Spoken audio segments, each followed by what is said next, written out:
A lot of people think that if it's done internationally, then it automatically makes it better. That's just not true. Here in SA, we have some of the best tuners and they put out some pretty amazing stuff. And this show is all about showcasing that talent and those cars. Welcome to Tuned In SA.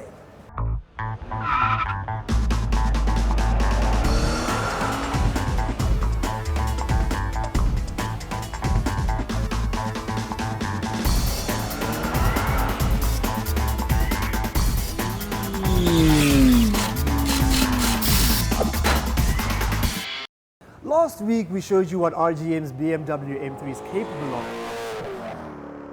This week we're back on the track, but we're leaving it all out there with the Golf R.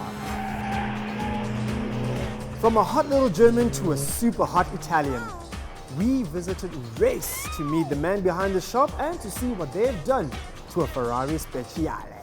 Chad is back with some insight into turbocharging, and we have some more tips from the tuners online for you. And we bring you something quite unusual, a Nissan GTS. Yep, not a GTR, but a GTS. And we meet another local motorhead who has invested quite a large amount into his toy. The Golf R is a very popular and rare hot hatch. It's not as popular as the GTI, but that's mainly due to the price difference. This little go-getter pumps on the track, but let's see what it can do with a little bit of extra vrooma in the engine department.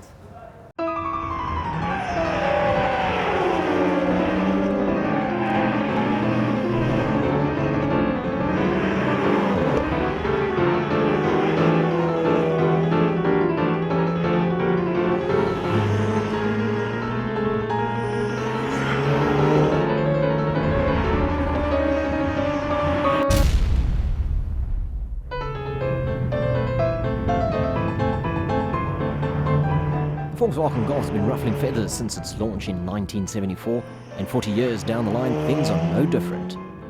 Their latest performance offerings with the Golf 7 GTI and Golf R have been keeping the streets alive with the sound of boost and burbles with DSG shifts echoing through the late night air.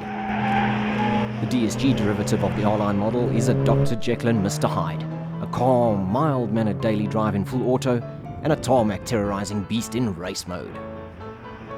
The team at RG Motorsport have seen the potential in the new Golf 7R and have taken to task, fettling with the motor ever so slightly, awakening the beast within. The Golf R is already a good-looking piece of kit, and RGM focused their attention on the motor, rather than scratch the itch that wasn't there.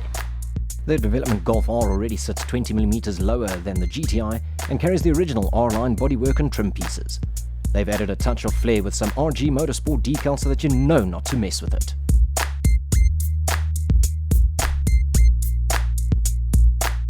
The interior of the Golf 7R is another area that hasn't needed any updating just yet.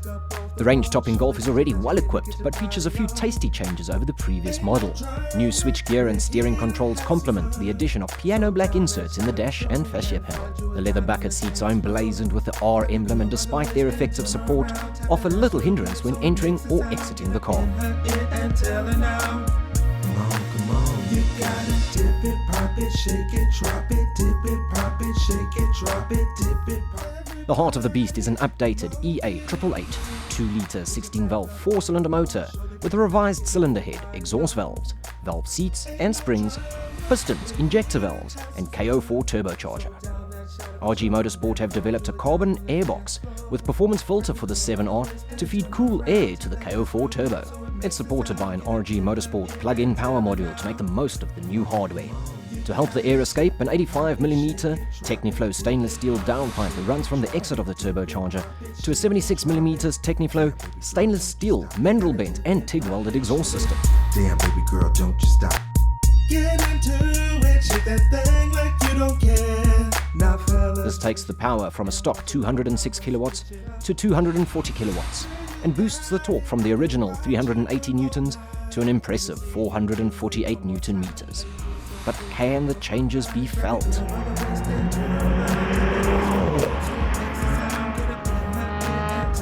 Sometimes you don't need massive amounts of modifications to transform the way that a car drives. A couple of intake and exhaust modifications can be all that it takes to give you a fantastic driving experience.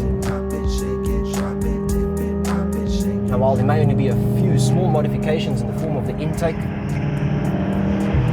downpipe, and of course that plug-and-play RGM plug-in power system, completely transforms it. There's a nice little amount of surge as it comes on to boost there. Where the standard 7's a little more linear, this one's got that little rush, that little sense of urgency. It harks back to the days of aftermarket turbocharger conversions. We're still sitting with all the creature comforts, stock suspension, stock tires and brakes, and they're more than capable because we haven't bumped the power up that high where we need to now upgrade those, where we've got power past what the chassis capabilities.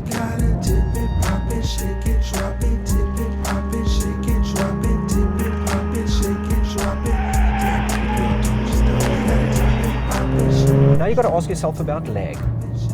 We're sitting here doing 70 k's an hour, sitting at about 3,500 RPM. We're going to put our foot down and we're going to see how long it takes for that proper surge rush of power to come in. Here we go. Less than a second, which is actually very, very respectable. Don't just stop.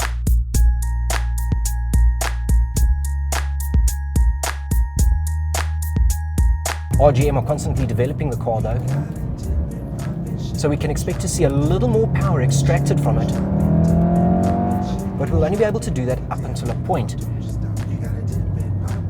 before you really need to start getting intrusive with the ECU.